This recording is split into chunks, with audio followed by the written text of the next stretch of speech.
tomar su lugar. Quisiera platicarle de este tema que yo le he puesto, las preguntas de Dios. Y le voy a leer un pasaje y de ahí quiero explicarle, quiero empezar entrando en un análisis de esto. Job capítulo 38, versículo 3, dice: ahora ciñe como varón tus lomos, yo te preguntaré y tú me contestarás. Entonces note que regularmente es el hombre el que pregunta: ¿por qué Dios? ¿Por qué pasa esto? ¿Por qué pasa lo otro? ¿Qué es lo que tengo que entender? ¿Cuáles son tus planes? Regularmente es el hombre el que le pregunta a Dios. Pero aquí no es el hombre el que le está preguntando a Dios, sino que es Dios el que le está preguntando al hombre. Es Dios el que le está preguntando a Job. Yo te preguntaré. El que dice yo te preguntaré es Dios. Dios le está diciendo a Job: ciñe tus lomos, yo te voy a preguntar y tú me vas a contestar. Ahora cuando Dios le dice a Job que él que le va a preguntar y él le conteste, no es porque Dios no sepa. Cuando Dios pregunta algo, no es porque no sepa. Dios sí sabe la respuesta. Dios sí sabe la respuesta. ¿Por qué pregunta a Dios? Porque le dice Dios a Job: yo te voy a preguntar y tú me vas a contestar. Porque lo que sucede es que mientras él le iba a preguntar, Job iba a ir ampliando su entendimiento y se iba a dar cuenta, ese fue el propósito, se iba a dar cuenta qué tan insignificante es el hombre comparado con Dios. Porque a veces el hombre se atreve a cuestionar a Dios. Y Job, como era justo y lo estaban acusando, realmente Job, hermano, aparte del sufrimiento físico y también el sufrimiento económico, la enfermedad, la pérdida de sus hijos, la pérdida de su matrimonio, todo lo que sufrió, él tuvo un problema. Y es que sus amigos lo acosaron. Qué triste es que uno esté pasando el Niágara en bicicleta y en lugar de recibir una palabra de aliento, uno reciba acusación y hostigamiento. Eso es bien triste y ese es el problema del evangelio legalista, hombre, ¿verdad? Que cuando alguien cae, en lugar de tenderle la mano para levantarlo, lo terminan de hundir. Y yo creo en la misericordia de Dios. Yo he probado la misericordia de Dios, hermano, y si usted la ha probado, ¿cómo no se la vamos a mostrar a otro, verdad? Aun que sea un siervo de Dios, la Biblia dice que el siervo delante de su Señor cae y delante de su Señor se levanta. Pero es muy fácil juzgar al que ha caído, es bien fácil. Y hasta hay un dicho ahí en el mundo que dice: del árbol caído todos hacen leña. Porque somos muy fácil para juzgar al caído. Entonces Job aparentemente estaba mal, porque ¿cómo es posible que un hijo de Dios de repente, de la noche a la mañana, sus hijos se mueren todos, pierde toda su fortuna, sus cuentas bancarias, pierde su capital y sus hijos se mueren el mismo día, su esposa lo abandona y todavía enfermo? ¿Cómo es posible? Entonces sus amigos, vaya que eran sus amigos, ¿verdad? Le empiezan a decir: de plano estás en pecado. De plano le fallaste a Dios. De plano te olvidaste del pobre. Y lo empezaron a hostigar. De plano dejaste de buscar a Dios. De plano dejaste de santificarse. Y lo hostigaron y lo hostigaron. Y llegó un punto que Job se empezó a justificar. Lo ahorillaron. Él al principio no se quería justificar. Realmente al principio de la prueba Job se portó como hombre, hermano. Como un hombre de Dios. Porque dijo: ¿acaso daremos gracias a Dios solo por lo bueno y no daremos gracias a Dios por lo malo? Jehová dio, Jehová quitó. Sea bendito el nombre del Señor. ¿Qué hombre de Dios es este, hermano? Pero ya después que lo empezaron a hostigar y a hostigar, se empezó a justificar. Y entonces él empezó a decir, por ejemplo, Dios como que se olvida de los justos y a los que hacen el mal no les hace nada, no los disciplina, y a los justos sí los disciplina. Y él empezó como ya no era contra sus amigos, sino como, pues Dios, ¿qué pasó? Y como decir, como que Dios se olvida de lo que uno hace, como que Dios no recompensa a los justos. Estoy tratando de resumirle.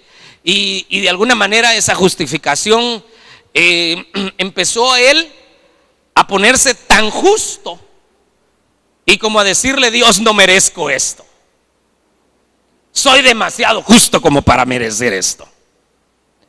Y así hay mucha gente, ¿verdad?, que ni busca a Dios, y cuando le sucede algo dice: soy demasiado justo para merecer esto, y ni siquiera está buscando a Dios. Entonces Job llegó a esa conclusión y estaba justificando. Entonces, antes de que pecara más, Dios lo paró y le dijo, mire, le estoy resumiendo el libro de Job. Le dijo el Señor: ok, Job, tú que dices que tú eres justo y que yo como que no mucho, ¿sabes qué? Te voy a hacer preguntas y tú me vas a contestar. ¡Ja! Y le empieza a hacer unas preguntas, hermano. ¡Ja! ¿Cómo se las iba a contestar Job? ¿Dónde estabas tú cuando yo creé el cielo y la tierra? ¿Dónde estabas tú cuando hice las estrellas? ¿Conoces tú a Leviatán que está en el mar? ¿Puedes tú dominarlo? Ay, hermano, le empieza así 2 capítulos haciéndole preguntas a Job, hermano. Y Job, entonces Dios no quería humillar a Job, porque jamás Dios hace una pregunta para avergonzar. Dios lo que quería es mostrarle a Job qué diferencia hay entre Dios, entre el creador y la criatura. Y entonces al final, ya después de todas las preguntas, Job dice: Señor, antes de oídas te había oído, pero ahora mis ojos te ven. ¿Cómo vio a Dios? A través de las preguntas que hermano, usted puede ver a partir del versículo 38, usted puede ver todas las preguntas que Dios le hizo a Job. Pero lo que Dios quería es que Job reaccionara y que él viera que el Dios, a que él ya estaba etiquetando a Dios como injusto, ese Dios al que él de alguna manera le estaba reclamando, para que él viera qué tan grande era y que a él no se le salen las cosas de control. Yo tengo todo bajo control. Eso fue lo que el Señor le estaba diciendo. No te preocupes, yo sé lo que hago. Si tú eres mi criatura, tú eres mi creación. Y ahí Job como que despertó, en las preguntas despertó. Entonces, si a usted le ha estado pasando algo parecido a lo de Job, hermano, ¿quiénes somos nosotros para cuestionar a Dios? ¿Quiénes somos nosotros? Mire, lo que tenemos que hacer es tirarnos a sus brazos y decirle: Señor, obra con misericordia, por favor. No me sueltes de tu mano, Señor. Y yo sé que al final Dios va a hacer algo en su vida, hermano. Cualquiera que sea su problema, eso no va a terminar mal. Si es una enfermedad, no va a ser para muerte, va a ser para que el nombre del Señor sea glorificado. Si es un problema familiar, no va a ser para destrucción, va a ser para que el nombre del Señor sea glorificado. Dios se quiere glorificar en su vida y por eso permite algunas cosas. ¿Por qué permitió que vendieran a José y se lo llevaran a Egipto? Porque lo quería convertir en gobernador de Egipto. Por eso lo permitió. Porque permitió que le quitaran todo a Job, porque le iba a dar el doble de lo que le habían quitado.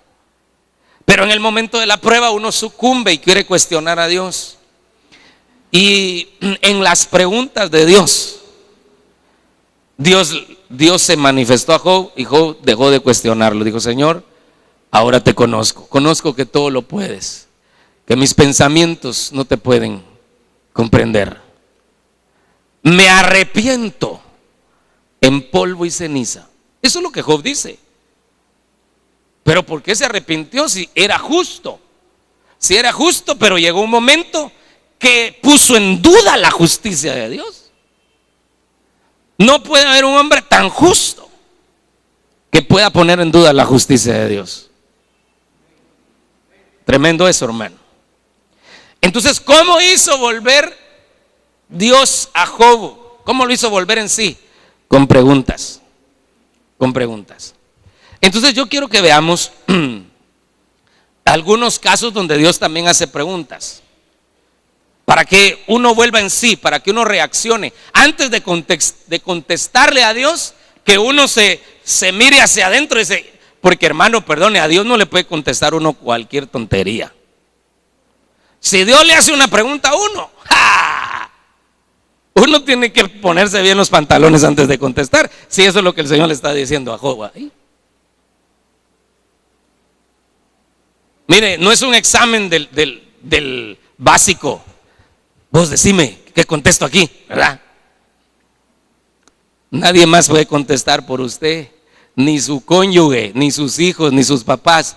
Cada uno le debe de contestar a Dios las preguntas que le haga.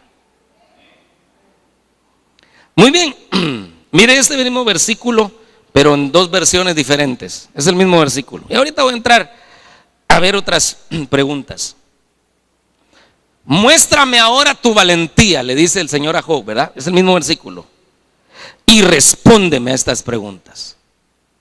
O sea que para contestarle a Dios hay que ser valiente, hermano, porque Dios mira lo que está saliendo de nuestra boca y lo coteja con nuestro corazón. ¡Ja! La palabra de Dios para todos dice: pórtate como un hombre, le dicen a Job, y responde a las preguntas que te voy a hacer, ya que te las llevas de gaito. Y ya cuando le hizo las preguntas, hermano, se dio cuenta que cómo poner en duda la justicia de Dios, hermano. No hay modo. Dios sabe lo que hace. Dios tiene todo bajo control. Dígale al que está a la par suya: Dios tiene todo bajo control. Dios no se le escapan las cosas. ¿Y sabe qué? El hecho de que usted pueda estar pasando por un problema no quiere decir que Dios sea malo. Dios es bueno y su misericordia es para siempre. Los procesos que permite son para bien. Hay un coro que al principio no mucho le entraba yo, hermano, que es un coro nuevo de los hermanos de San Francisco, y que dice, no sé si no lo tenés en tu teléfono, para ponerse a los hermanos, aquel que dice que soy como barro y que lo que Él permitió era para mi bien. No, pero eso es un canto que dice eso. ¿Alguien lo tiene, no? Eso es de alabanza, hombre, más. ¿Y usted tampoco? Es que es un canto que dice que todo lo que Dios permitió no era para mi mal, sino que era para mi bien. Entonces, aún lo negativo que a uno le esté pasando es para nuestro bien. Es para nuestro bien. Es para nuestro bien. Dios es bueno. Diga conmigo: Dios es bueno. Mi Dios es bueno. Otra vez: mi Dios es bueno y su misericordia es para siempre. Y dale un aplauso al Rey.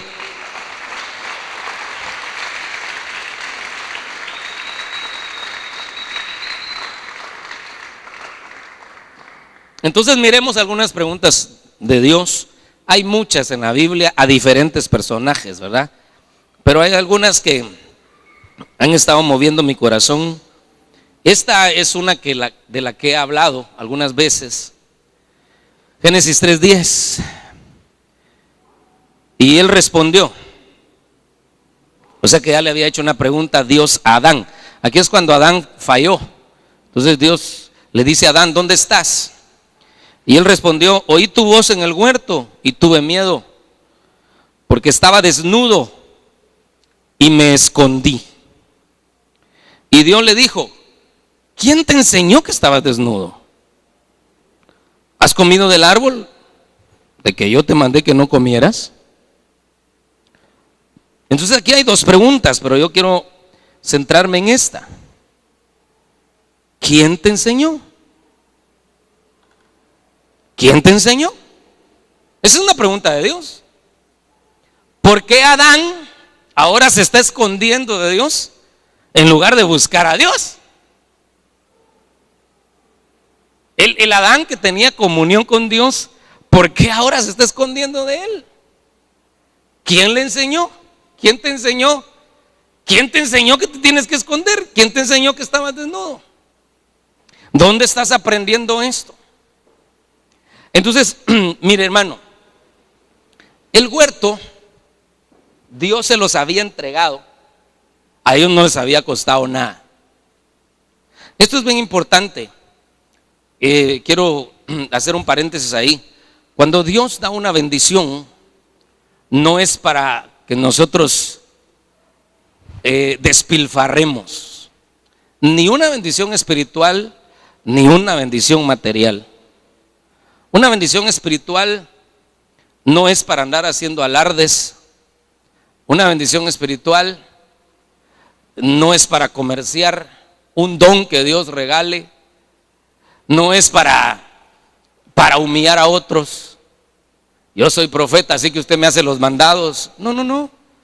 Todos los dones que Dios hace, que Dios da, es para edificación de los demás. Y tenemos que administrarlos con humildad, Cualquiera que sea el don, cualquiera, con humildad. Porque si Dios le da la capacidad de tener revelaciones y usted se llena de orgullo, ese don le sirvió para su perdición. Y ese don tiene que ponerlo al servicio del pueblo de Dios. Entonces, aún las bendiciones espirituales hay que saberlas administrar. Y las materiales también. Pero resulta que cuando a alguien no le cuesta, muchas veces hace fiesta. Así lo decimos, ¿verdad? El que no le cuesta, hace fiesta. Como él no paga la luz, tampoco apaga la luz de su cuarto cuando sale. Como él no paga el agua de la sesute, no deja cerrado el chorro cuando se lava las manos. No, como no le cuesta, hace fiesta. Entonces muchas veces el Señor nos regala cosas y nos las regala por su misericordia y su amor, y no las valoramos. Como no nos costó nada, no las valoramos. Y una de las cosas que Dios nos ha regalado y que la gente dice, es la salvación. ¿Sabe que hay gente que valora más un milagro físico, una sanidad, que la salvación? Y uno de los milagros más grandes que un humano puede recibir es la salvación. Pasar de muerte a vida. Iba derechito al infierno y ahora va derecho a la patria celestial. Esa es perdón hermano, si eso es para no cansarnos de alabar al Señor todos los días de nuestra vida y darle gloria, pues la salvación es el regalo más grande.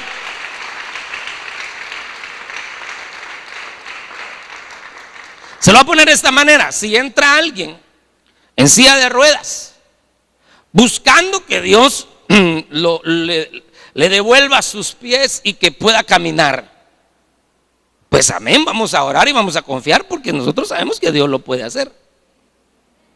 Pero no viene buscando su salvación.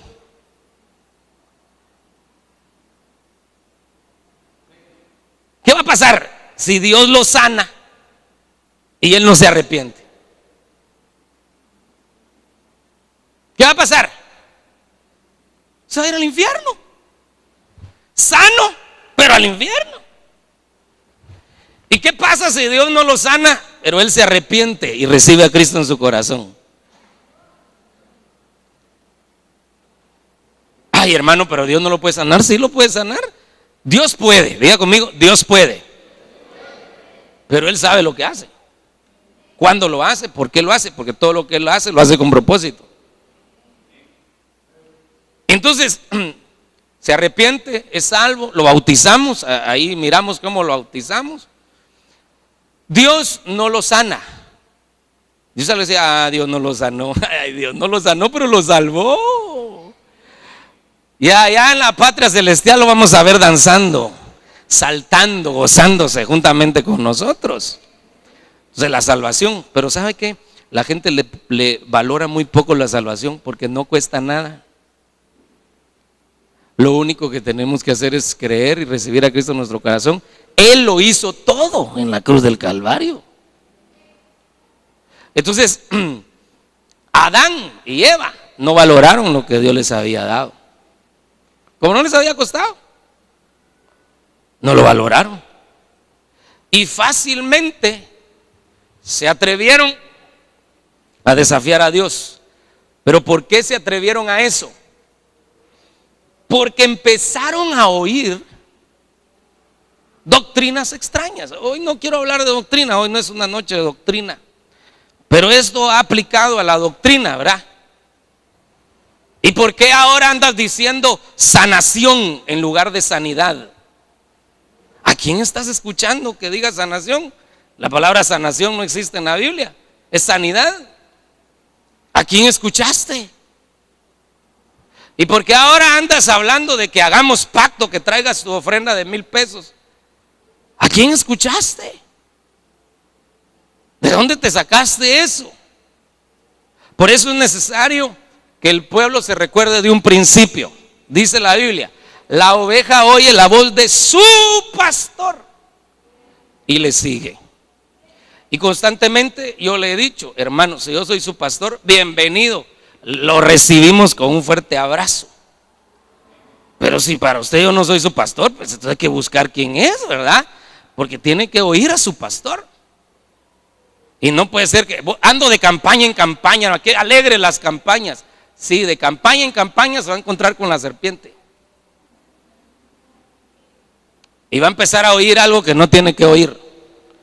¿Por qué va a andar de campaña en campañas? Para empezar, usted ya es salvo. Y en segundo lugar, ya tiene casa. Y son alegres nuestros cultos. Entonces, ¿qué va a andar buscando?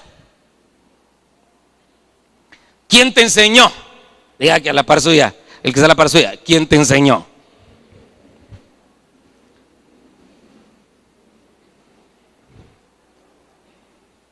Ok, dejemos lo doctrinal. Pasémonos a otras cosas. Jóvenes, qué bueno por ese amén, ni saben lo que les voy a decir.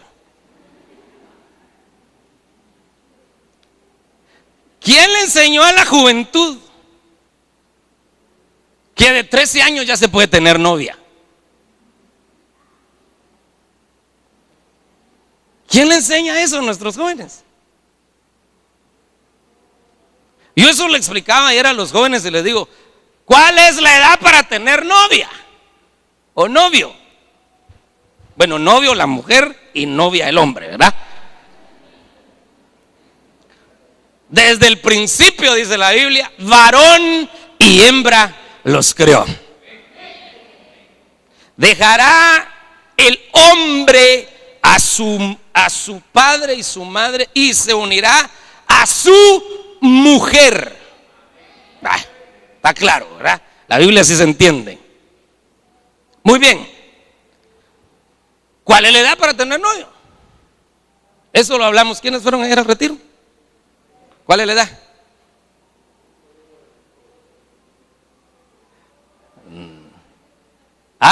Ahí está la respuesta. ¿Cuál es? Cuando ya hay una intención de casarse. Si ya estás pensando en un matrimonio, podemos platicar.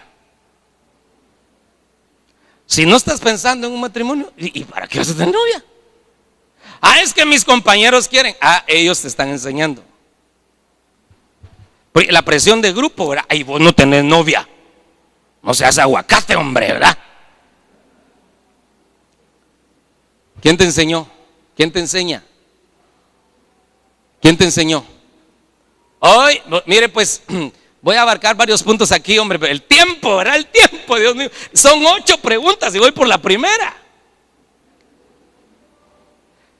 Hermanas casadas. Ya los amenes bajaron, ¿verdad? ¿Dónde aprendieron cómo se trata al esposo? ¿Quién les enseñó cómo se atiende a un esposo? Hay hermanos que yo miraba una novela, hermano, que viera qué novela esa, hermano. La novela le enseñó. La novela. ¿Quién te enseñó? No, hermanos, que yo me reúno con mis amigas y ahí platicamos. Es que no hay que dejarse, hermano, no hay que dejarse. Bueno, las amigas, muy bien. ¿Y qué dice la Biblia? Saber, hermano. Y no mucho me gusta lo que dice la Biblia, hermano, porque ahí dice que hay que sujetarse y eso como que Dios se equivocó, hermano, ¿verdad? Muy bien, dejemos a las mujeres. ¡Varones! Ese amén. Puro el dejó cuando Dios le dijo que respondiera, ¿verdad? ¡Varones! ¿Quién les enseñó cómo se trata una esposa? ¿Dónde aprendieron a tratar a sus esposas? ¿Dónde aprendimos? Allá, hermano, cuando chupaba con mis amigos ahí, que a la mujer hay que tenerla bajo la bota, hermano.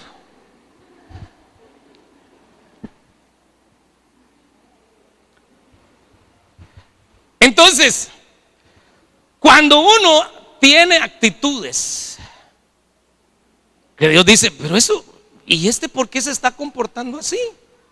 ¿Quién le enseñó? ¿Quién le enseñó a este que se le puede pegar a su mujer? ¿Quién le enseñó a esta señora que le puede pegar a su marido?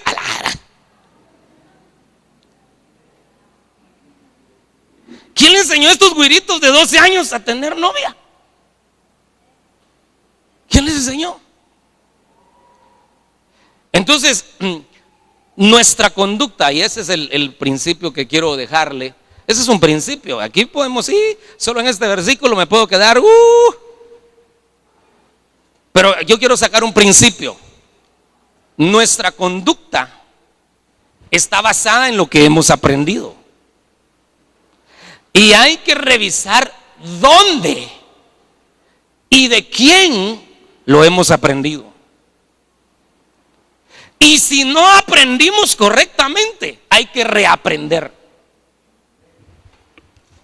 Entonces, mire, incluso en la cuestión de la iglesia, las cosas doctrinales. Usted pudo haber sido cristiano, tiene 20 años de ser cristiano, y cuando viene aquí se da cuenta que no aprendió bien. Tiene que reaprender. Hay que comenzar de cero, porque hay que reaprender. Y hay gente que no aguanta ese proceso. No, es que allá me ponían a predicar. Sí, es que allá me ponían a no sé qué. Bueno, pues entonces regrésese, pues, ¿qué vamos a hacer? Pero aquí, lo que necesitamos es reaprender. Diga conmigo, reaprender. En temas doctrinales tenemos que reaprender, pero también en temas de la vida tenemos que reaprender. ¿Quién nos enseñó? ¿Dónde aprendimos? Entonces es el tiempo en el que el Señor nos está llamando a reaprender. Cuando Dios te hace la pregunta, ¿quién te enseñó? Lo que te está diciendo es, esa actitud, revisa dónde te pescaste esa actitud. ¿Dónde la pescaste? Revísala. Amén. Ay, Señor. Entre paréntesis, cuando le digo que se regrese, yo no quiero que se vaya, ¿ok? Estoy predicando. Yo lo que le quiero decir es que hay que estar dispuesto a reaprender. El reaprendizaje, ¿sabe que nosotros hemos sido cristianos? Yo nací en una familia cristiana donde se celebraba la Navidad. Se celebraba. Y cuando yo entendí el pecado que se comete celebrando la Navidad, yo puse un alto. Hermanos, y yo para Navidad nos íbamos con mi esposa, llevábamos regalitos a la casa. Pero cuando nuestros ojos fueron abiertos pusimos un alto. Yo tuve problemas con mi familia.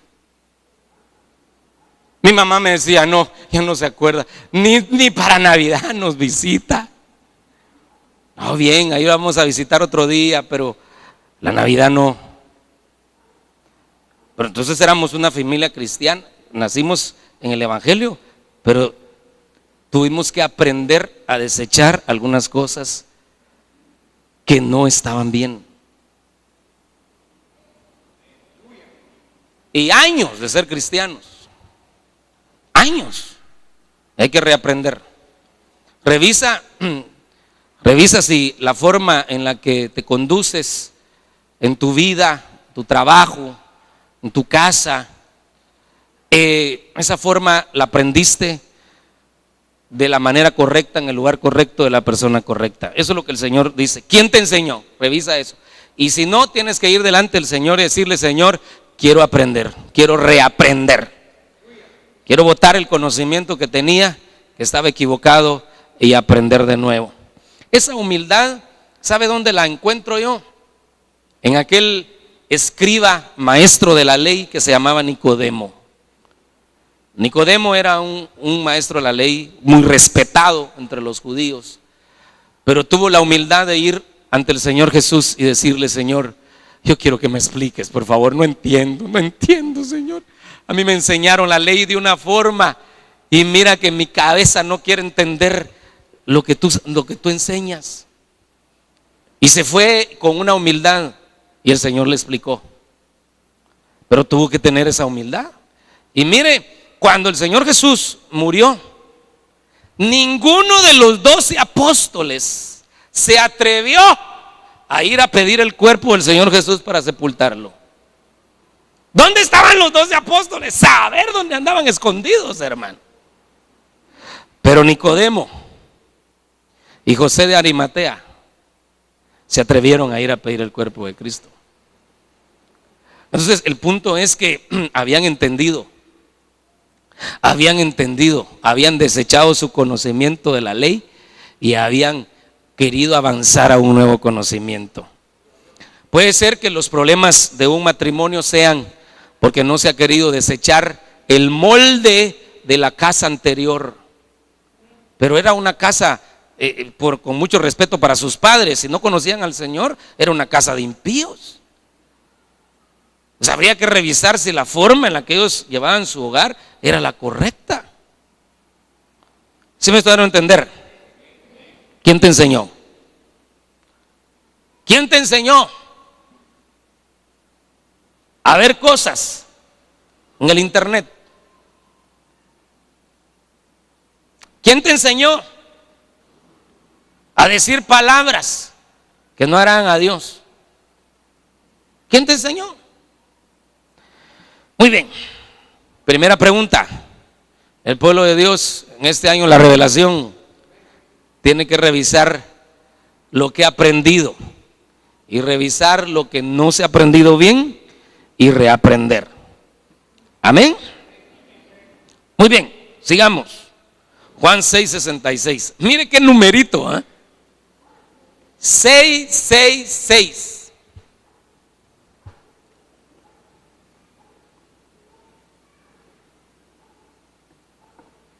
Como resultado de esto, muchos de sus discípulos se apartaron y ya no andaban con él. Eran discípulos de Jesús y se apartaron de Jesús. Entre paréntesis, ay, hermano, ya habían avanzado, porque usted sabe que son 5 niveles: oyente, creyente, discípulo, siervo y amigo. Y ellos ya iban a la mitad, ya iban a la altura de discípulos, ya habían avanzado y retrocedieron. ¿Sabe cuándo retrocedieron? Cuando la doctrina empezó a subir volumen. Porque usted mira Juan 6, Dios les empezó a hablar de preexistencia y le empezó a hablar de otras cosas. Y ellos, y les dice: el pan que sus padres recibieron, el maná, Ese maná lo comieron, pero después, de todas maneras, sus padres murieron. Pero este pan, yo, mi cuerpo, le dice el Señor Jesús, el que come de este pan no morirá jamás. Entonces les empieza a decir cosas como esas, y ellos no la asimilaban, su mente no lograba asimilar eso. Ya eran discípulos, pero la doctrina empezó a subir volumen, y entonces empezaron a retroceder. Tremendo, hermano. Entonces mire, versículo 67. Entonces dijo Jesús a los 12: ¿acaso queréis vosotros iros también? Simón Pedro le respondió: ¿a quién iremos? Tú tienes palabras de vida eterna. Entonces yo quiero que vea, este tiempo que estamos viviendo, el tiempo final que estamos viviendo es el tiempo de Juan 6:66, donde el pueblo de Dios se está yendo, está dándole la espalda a la doctrina y se está yendo en pos de los shows. No, es que es más fácil entenderle a un payasito que entender la doctrina, ¿verdad? Es más fácil ir a un concierto que sentarme a oír un tema doctrinal. Entonces el pueblo, mire, este es el tiempo, Juan 6:66. Por eso yo creo que no es casualidad ese número. El pueblo, los discípulos le dieron la espalda a la doctrina, a la palabra de Dios, porque no la entendieron. Pero si no la entendieron, pues hubieran ido a su casa y la hubieran vuelto a masticar, hubieran preguntado, qué sé yo, pero no darle la espalda al Señor Jesús. Ese tiempo es el que estamos viviendo. Entonces el Señor nos pregunta a todos. Este es año de revelación, también es un año de definición. Se lo voy a volver a decir: año de revelación, también es año de definición. Entonces el Señor te pregunta: ¿te vas a ir también?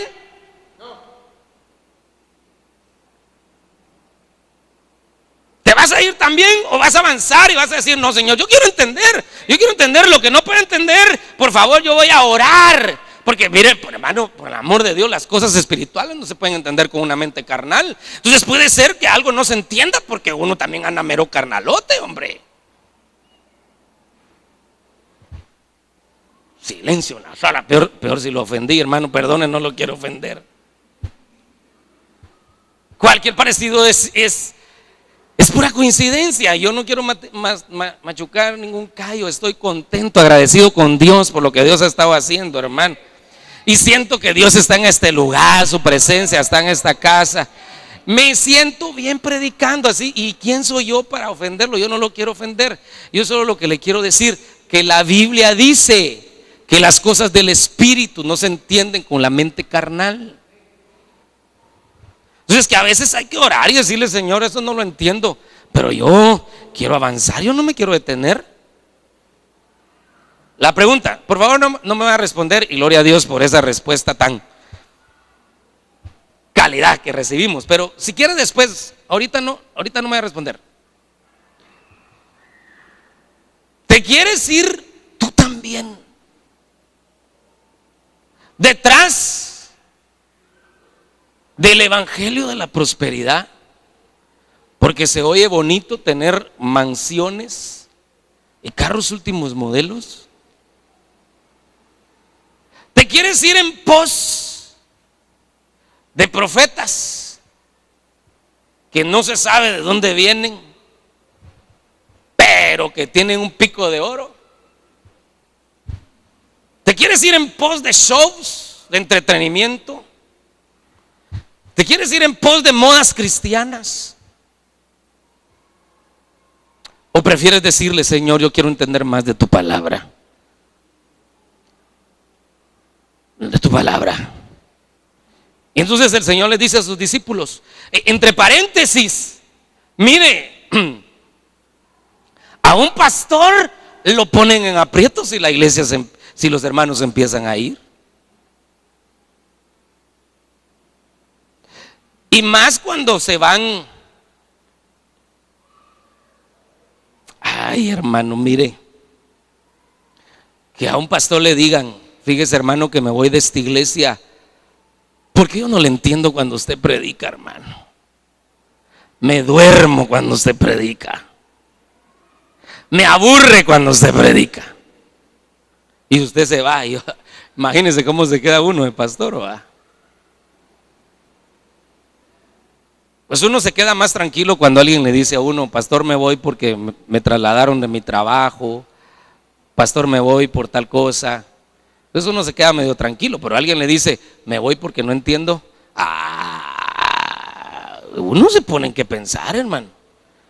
Yo le aseguro que una de las cosas que yo haría es ir delante del Señor y decirle: Señor, por favor, si yo no puedo darme a entender con el pueblo, ponme a un Aarón, ¿verdad? Porque eso fue lo que hizo Moisés. Dijo: Señor, yo soy tartamudo, ayúdame. Y el Señor le puso a un Aarón a la par. Cabal, nunca fue estetado. Entonces, el punto es el siguiente: a Jesús se le empezó a ir la gente porque no le entendía. Y hermano, era el maestro de maestros. No te entendemos, Señor, no te entendemos. Dura es esta declaración. Usted puede ver los versículos anteriores. No te entendemos. No te entendemos. Y se le empezó a ir la gente. ¿Qué hubiera hecho un pastor si la gente se le empieza a ir, hermano? Ok, ¿saben qué? Véngase a los cultos, ya no vamos a hablar de doctrina, ya no, vamos a hablar de otras cosas.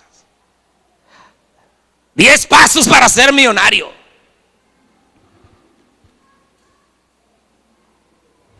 Mire, humanamente se podrían buscar estrategias,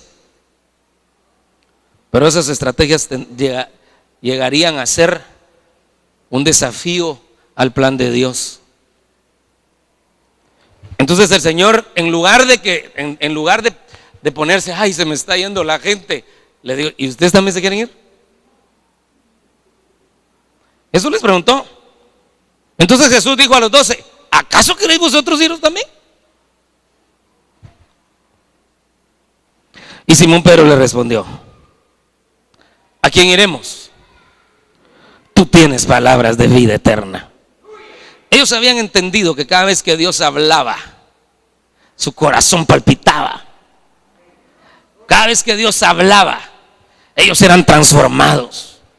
Cada vez que Dios hablaba, ellos avanzaban en su vida espiritual. Entonces decían: no, ¿a dónde me voy a ir? Entonces yo creo que cuando un pueblo de Dios ama la palabra, no va a poder ser engañado tan fácilmente.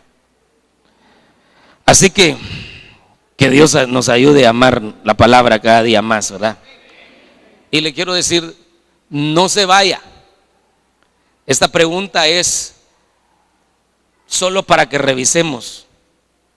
Si en algún momento te has querido ir de la iglesia, ¿por qué te has querido ir? ¿Cuál es la razón por la que te vas a ir? Porque hay problemas en la iglesia. En cualquier iglesia vas a encontrar. El apóstol Germán dice: si encuentra una iglesia perfecta, me avisa, cerramos esta y nos vamos todos para allá. Pero lo peor va a ser que le vamos a echar a perder la iglesia al pastor que donde vamos a ir, dice él, ¿verdad? Porque van a haber problemas. Siempre van a haber problemas. ¿Por qué te quieres ir?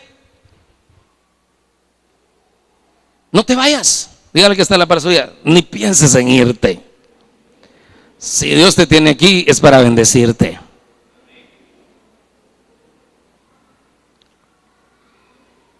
Si alguien vino pensando: este es mi último día en la iglesia, como que Dios se le adelantó y le está diciendo: no te vayas, no tienes razón para irte. Amén. Dele un aplauso al Señor, hermano, esta noche, pues.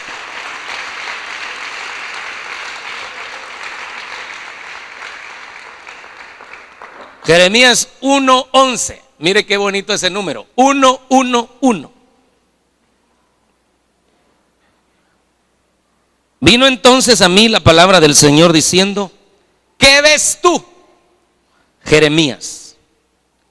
Y yo respondí: veo una vara de almendro. Y me dijo el Señor: bien has visto, porque yo velo sobre mi palabra para cumplirla.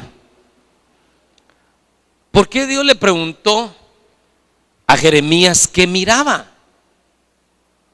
¿Por qué Dios no de una vez le dijo: mira, esto es una vara de almendro? ¿Qué ves tú? ¿Qué ves tú?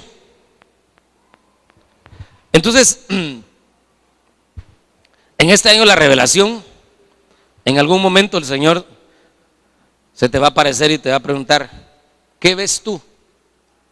Tal vez estás en el problema y te va a preguntar: ¿qué ves tú?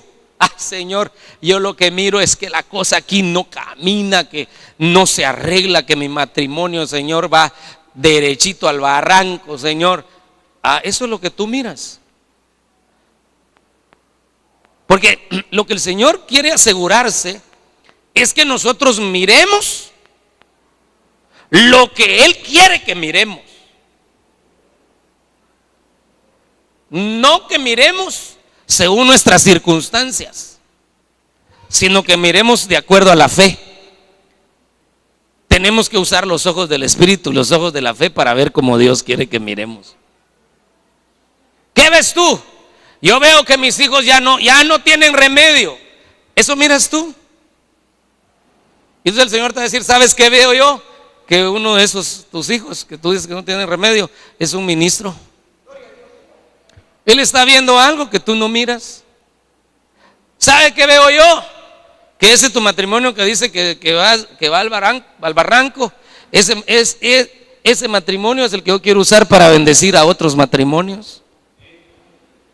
¿Qué ves tú? Entonces, ¿por qué pregunta a Dios qué ves tú? Y no es la única vez, hay varias. Y hay 3 profetas a los que Dios les pregunta eso: ¿qué ves tú? Dios se quería asegurar que lo que ellos estaban viendo fuera de acuerdo a lo que Él también estaba viendo. Entonces, en un problema, en una situación, asegúrate de ver lo que Dios quiere que veas. Eso es el asunto. Bueno, y aquí hay una lección. Y el Señor le dice: una vara de almendro. Esa palabra almendro es la palabra shaked. Dice que es, según el diccionario, el árbol de esa nuez que se llama almendro, pero dice siendo la más temprana para florecer. Después del invierno, que viene la primavera y empiezan a florecer los árboles, el almendro es el primer árbol en florecer, como que está pendiente de que el invierno se vaya para florecer. Pero eso viene de una raíz que es la palabra shakad. ¿Por qué le pusieron shaked al almendro? Porque shakad es una raíz primaria que quiere decir estar alerta, estar de vigilia, estar vigilante. Entonces, lo que es el almendro, podríamos decir, es figura de un vigilante. ¿Qué ves tú? Veo un árbol vigilante, un árbol que está pendiente, que se va al invierno y florece, está vigilando. Eso es lo que él vio.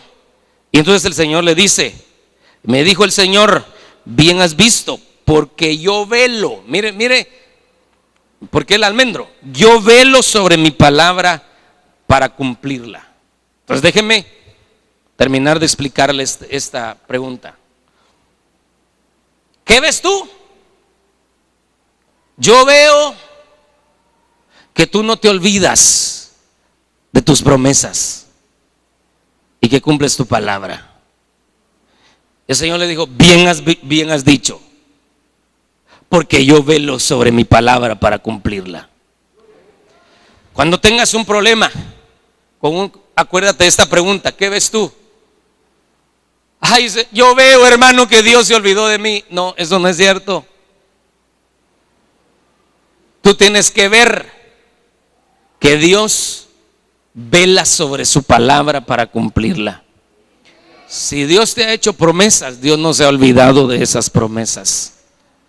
Si Dios ha dicho algo para tu vida, para tu casa, para tu familia, para tu trabajo, para tus finanzas, para tu salud, para lo que Dios ha hablado, Dios lo va a cumplir. Tienes que ver con los ojos de Él. Dios sí cumple lo que promete. Si usted había venido pensando que Dios se había olvidado de usted, eso es una mentira del diablo. Porque Dios le dijo a Jeremías, ¿qué ves? Para recordarle que Él cumple su palabra. Entonces ya vimos 3, ¿verdad? Adán, ¿quién te enseñó? Los discípulos. ¿Se quieren ir ustedes también? ¿Por qué se van a ir? Jeremías, ¿qué ves tú? ¿Ves lo mismo que Dios mira?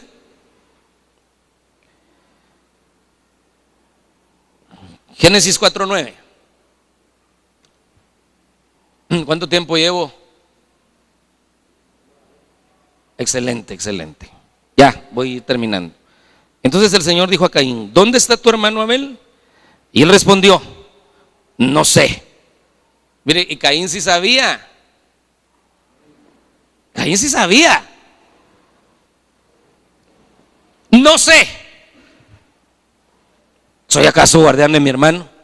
Entonces, aquí quiero resaltar algo. Dios va a preguntarte por tus semejantes. Entre paréntesis, hermano, por favor, hoy no es noche de Santa Cena, pero quiero decirle que cuando uno ofende a un semejante, no solo le tiene que pedir perdón a Dios, también le tiene que pedir perdón a aquel que ofendió. Porque uno puede venir delante de Dios, Señor, perdóname por lo que le dije a aquel, pero si tú a él se lo dijiste, es a él al que le tienes que pedir perdón. Entonces aquí Dios le dice, ¿dónde está tu hermano? ¿Cómo va a estar uno a cuentas con Dios si no está a cuentas con su hermano? Aquí podemos sacar varias cosas. Hay varios hombres en la Biblia a los que Dios les pregunta por sus semejantes. A Abraham le preguntó, ¿dónde está tu mujer? Ah, bueno, ¿quieres venir a adorar? ¿Quieres venir a alabar? ¿Quieres que Dios te siga bendiciendo? Pero no estás en paz con tu mujer. ¿Dónde dejaste a tu mujer? A Isaí le preguntó, ¿son todos estos tus hijos? ¿Son todos estos tus hijos? Padre de familia, padre que estás aquí, ¿dónde están tus hijos? Ay, hermano, los dejé jugando Nintendo porque pobrecitos que vengan a la iglesia, hermano. Ah, bueno, ok. A la samaritana le preguntaron, ¿dónde está tu marido? No tengo marido, Señor. ¿Verdad? Estoy disponible, Señor. Pero mire, a Abraham le preguntaron dónde estaba su mujer porque le iban a dar una promesa y la mujer tenía que estar enterada de lo que Dios iba a hacer con ellos. Dios incluye a la mujer en los planes cuando le habla a un esposo.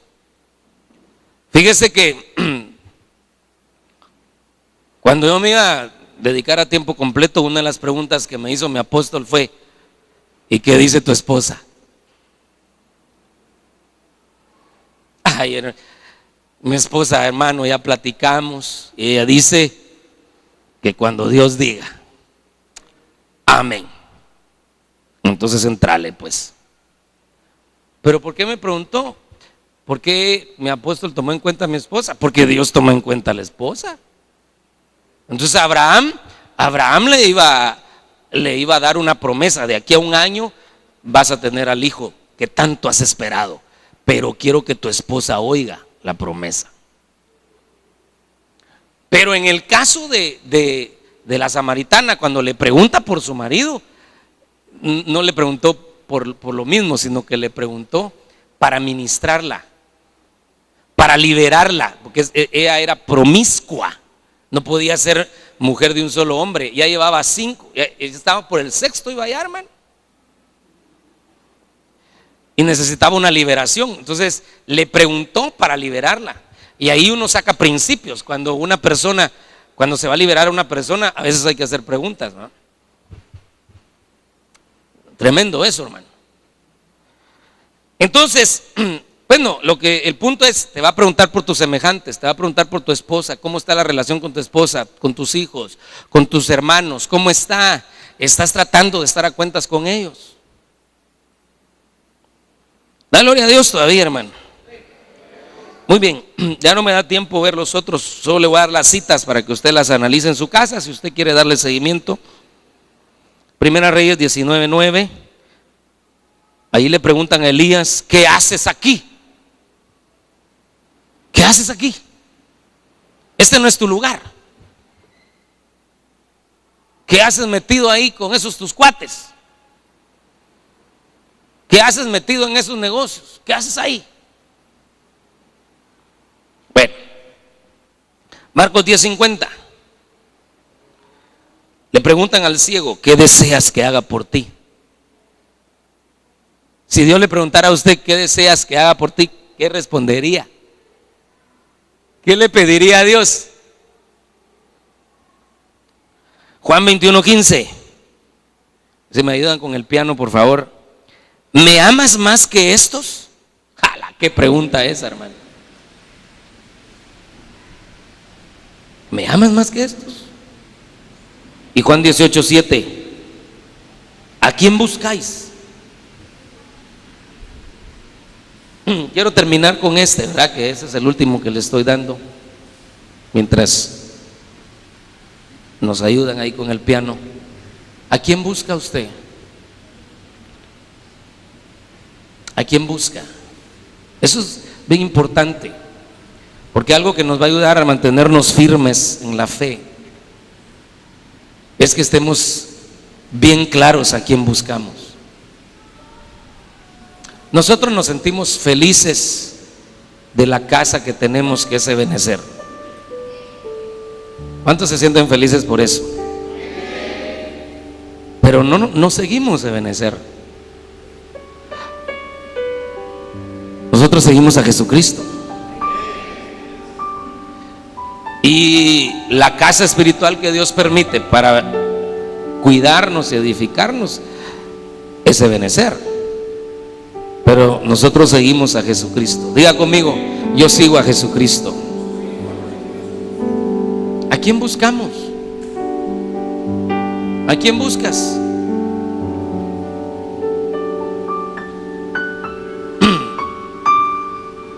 Yo estoy cerrando, pero la Biblia habla de 3 dimensiones. Pedid y se os dará. Llamad, se os abrirá. Buscad y hallaréis. Pedid es el atrio y llamad es el lugar santo. Buscar es el lugar santísimo. Hay cristiano que solo pide, pero no busca. Hay cristiano que llama, pero no busca. Y lo que Dios quiere es que lo busquemos. Si lo buscamos, lo vamos a encontrar. Oh, si me buscaras, dice la Biblia, como se busca el oro, la plata. Ahí está hablando la sabiduría, que es representación de Jesucristo. Si me buscaras como se busca el oro, la plata, de cierto me hallaríais.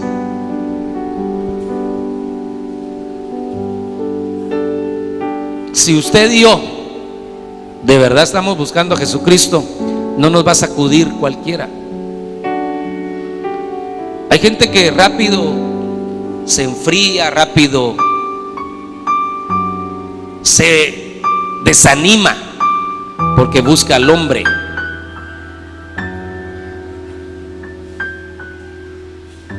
Busca un reconocimiento, pero no busca a Dios. ¿A quién buscáis? Cuando te vas de la iglesia, sigues buscando a Dios. allá en la intimidad de tu casa, ¿sigues buscando a Dios? ¿O buscas otras cosas? ¿A quién buscas? Esas son las preguntas que quería dejarle en su corazón. Pero esta última, es tiempo de que busquemos al Señor. Hay un coro que dice: hoy es tiempo de buscar su rostro. Quisiera que cantáramos ese coro. Póngase de pie y cantémoslo con todo nuestro corazón. Creo que lo sabemos la mayoría de nosotros.